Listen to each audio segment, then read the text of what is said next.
அனைவருக்கும் வணக்கம். ஸோ நம்ம சேனலில் எந்த விஷயம் என்ன நியூஸ் சொல்ல போகிறோம் அப்படின்னா, வளர்ந்து வரும் கட்சியாக வந்து பார்த்திங்கன்னா டிவிகே வந்துக்கிட்டே இருக்காங்க. அடிக்கடி மீட்டிங் போடுறாங்க. ஸோ அவங்களுடைய டார்கெட் வந்து பார்த்திங்க அப்படின்னா 2026 தேர்தலாக தான் இருக்குது.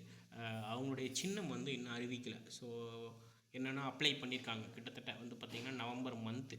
அதுக்கு வந்து அதாவது இவங்க வந்து 128 மாவட்டங்களாக பிரித்து மாவட்ட செயலாளர்களையும் அறிவிச்சிருக்காங்க. வார்டு பகுதி செயலாளர்களையும் நியமிச்சிருக்காங்க.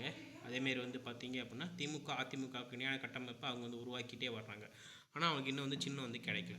ஸோ தாவேக்காவுக்கு வந்து பார்த்திங்கன்னா சின்னம் கேட்டு தேர்தல் கமிஷனில் நவம்பர் மாதமே வந்து அப்ளை பண்ணியிருக்காங்க. இதுக்கு வந்து விசிலு, மோதிரம், மைக்கு, உலகருண்டை, ஸோ சில சின்னங்களை குறிப்பிட்டு வந்து அனுப்பியிருக்காங்க. அது வந்து பார்த்திங்க அப்படின்னா அமைச்சிருக்காங்க. இதில் வந்து டிவிகேக்கு முன்னுரிமை அடிப்படையில் மேக்ஸிமம் வந்து விசில் ஒதுக்குவதற்கான வாய்ப்பு மிக அதிகமாக தான் இருக்கும் அப்படின்னு நான் நம்புகிறேன்.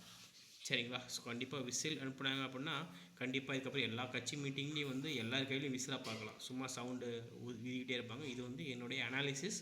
ஸோ ஈரோட்டை தொடர்ந்து சேலம் மாநாட்டில் அவங்க வந்து இதை வந்து அறிவிப்பதற்கான வாய்ப்புகள் மிக அதிகமாக இருக்குது. இதை பற்றி உங்களோட கருத்து என்னன்னு கமெண்ட் செக்ஷனில் பதிவிடுங்க. சரிங்களா? தேங்க்யூ.